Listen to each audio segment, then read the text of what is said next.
Hello tout le monde, donc aujourd'hui je reviens pour une vidéo tuto pour vous montrer comment j'ai réalisé cette carte. Donc une carte toute simple, hein. Je sais pas si vous allez voir, mais ici, là vous avez des micro-billes. Je sais pas si ça va se voir. Hop, donc on va faire ça ensemble.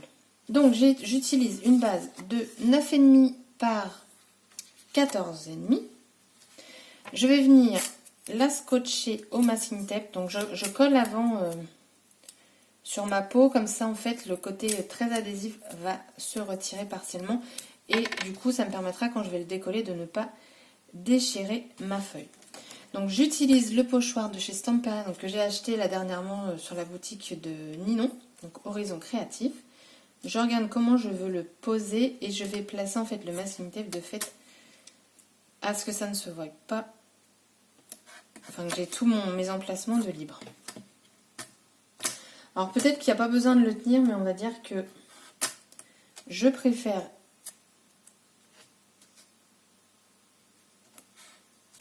assurer le coup plutôt que de me retrouver avec un pochoir décalé. Donc là, je vais coller du coup le pochoir. Si j'y arrive, j'ai pas bien collé. Hop. Donc là, c'est du plastique, hein, j'ai pas besoin. Hop. Et voilà. Donc ma pâte de structure, c'est celle-ci de chez F Déco, c'est la texture paste. Moi je l'aime bien. Après, voilà, pour moi une pâte de texture, c'est une pâte de texture. Il n'y a pas. Après voilà, je connais que celle-là, donc peut-être que je ne m'en rends pas compte, hein, je ne sais pas.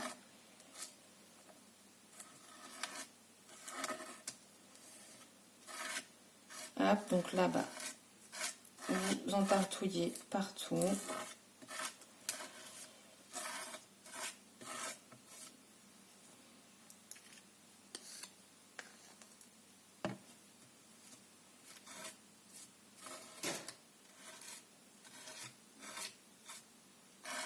Voilà.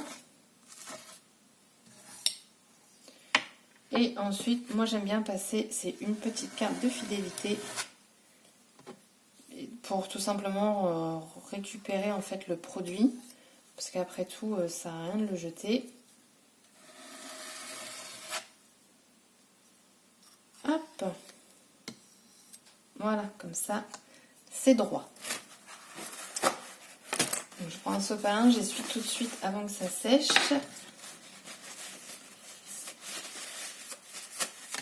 Voilà. Je referme ma pâte. On va décoller le pochoir tout doucement. Hop. On va mettre ça sur le côté. Voilà, et comme ça en fait, vous voyez, ça part super bien. Voilà. Donc voici déjà ce qu'on a. Le pochoir, il est magnifique, franchement. Et ensuite, ce que je fais, donc je ne fais pas sécher ma pâte de structure. Je vais me servir donc des brochots. Donc les brochots, les voici. Donc j'ai pas énormément de couleurs, j'en ai que 12. Il va falloir que j'investisse plus dans les couleurs un petit peu roses. Donc là, j'ai décidé que j'allais la faire donc violette. Donc c'est ce rendu là. Je saupoudre. Donc après, là, c'est à vous de voir comment vous faites. Après, les brochos, si vous n'en avez pas, vous avez aussi les Magical là. J'en ai pas encore, mais ça a l'air plutôt pas mal. J'ai pu voir dans les vidéos. Alors moi, j'en mets pas mal parce que je veux vraiment que ma carte soit bien colorée. Et je vais tout simplement venir pulvériser. Je sais pas si vous allez le voir du coup, le rendu. Vous voyez, c'est magique ce truc. J'adore les brochots. Honnêtement, c'est un produit, vous faites des fonds de page magnifiques. Alors après, c'est à vous de gérer les pchites. Donc je ne vais pas la lever parce que sinon tout va couler. Donc après vous avez deux solutions. Soit vous venez prendre un sopalin, vous allez absorber l'eau et vous allez avoir une couleur beaucoup plus claire. Moi je vais la laisser sécher, enfin je ne vais pas la laisser sécher mais je ne vais pas utiliser de sopalin, je vais utiliser mon Heat Gun. Donc je vous mets en pause et je vous retrouve une fois que c'est sec. Donc voilà, je l'ai séché, voici ce que ça donne. Donc mes mains elles sont un peu cracra. Mais voilà, en fait le fait de ne pas sécher la pâte de structure avant, ça va nous permettre d'avoir le brushot qui va vraiment se mettre dedans. Et je trouve le rendu super sympa.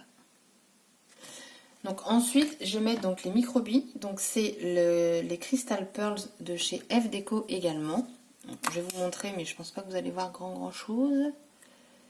Je ne pense pas. Et en fait, je pense que c'est tout simplement de la colle blanche liquide. Au séchage, elle va devenir transparente et vous avez plein de micro-perles. Donc moi, je les pose où je le souhaite. Donc je tapote un petit peu. Et les perles, en fait, elles sont transparentes. Et je trouve ça super sympa. Et du coup, je me dis que peut-être qu'avec les micro-perles là qu'on a eu à un moment chez Action, en les mélangeant à de la colle qui en séchant devient transparente, je pense qu'on peut avoir le même rendu. Hop. Donc là, voilà, moi j'en mets en fait à l'intérieur des horloges. C'est grosso modo, hein, il n'y a pas besoin que ce soit nickel. Hein. C'est vraiment pour donner une petite touche en plus de relief.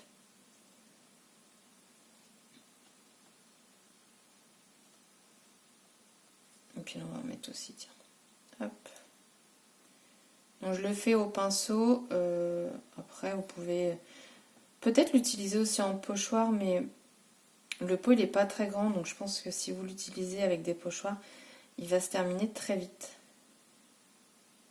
Voilà, donc moi j'en ai mis où je le souhaitais.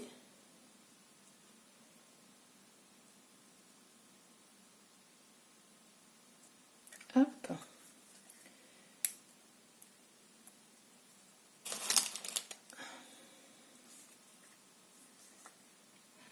Un peu galère à fermer par contre, je ne sais pas pourquoi, mais voilà. Donc je vais ressécher au Heat Gun et je vous reprends après. Avant de sécher, je vais vous montrer. Vous voyez, ça vous fait des gros pâtés blancs. Mais tout ça, en fait, le blanc, il va disparaître. Voilà. Donc, je sais pas si vous allez voir, mais les microbilles. Vous voyez, en plus, vous avez du coup un effet brillant. J'ai l'impression que c'est flou quand même.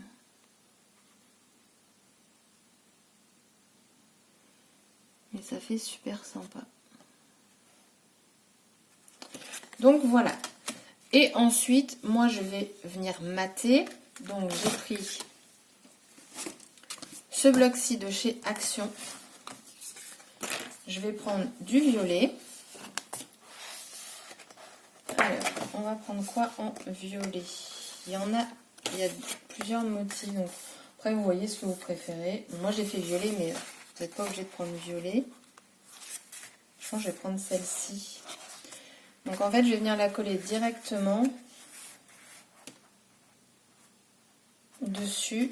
Donc, j'utilise cette colle-ci. C'est une colle que j'aime beaucoup. C'est de chez F Deco également. Donc, c'est la glue, c'est la Professional Blending.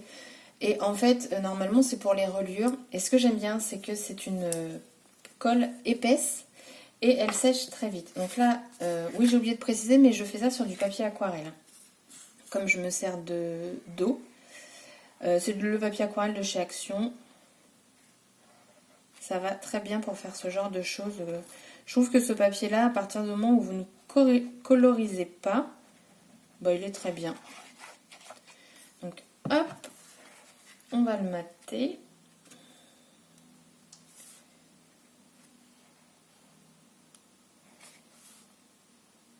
Donc le plus droit possible. Hop.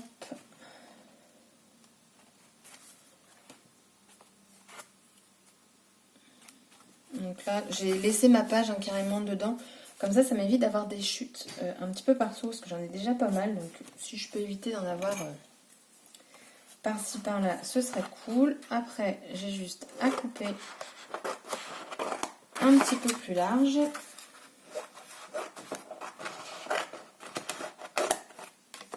Hop. Et je vais venir en fait le découper au massicot. Donc c'est un petit massicot que j'avais eu chez Craftelier en cadeau. Et du coup je le trouve très pratique pour ces petites choses. Par contre c'est vraiment petit, hein, faut pas... Donc là du coup je vais venir la mater. J'essaye de laisser un bord identique à l'autre. Non, il y a encore trop, c'est vraiment tout petit.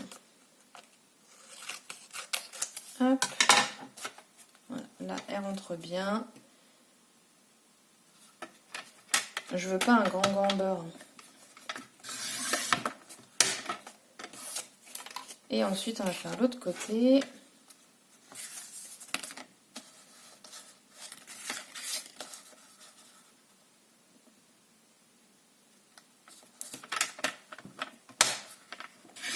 Hop.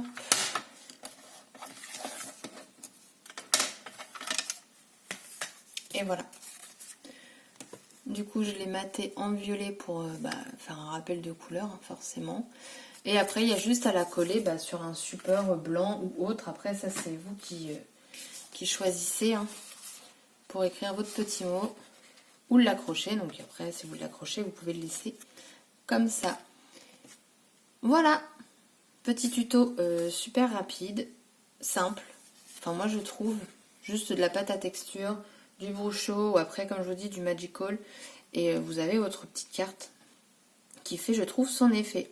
Donc n'hésitez pas à mettre un petit commentaire si vous aimez ce genre de petits tutos rapidos parce qu'on n'est qu'à 12 minutes donc pour un tuto c'est correct et n'hésitez pas également à mettre un petit pouce bleu. Donc sur ce je vous fais des scraps bisous et je vous dis à bientôt, bye bye.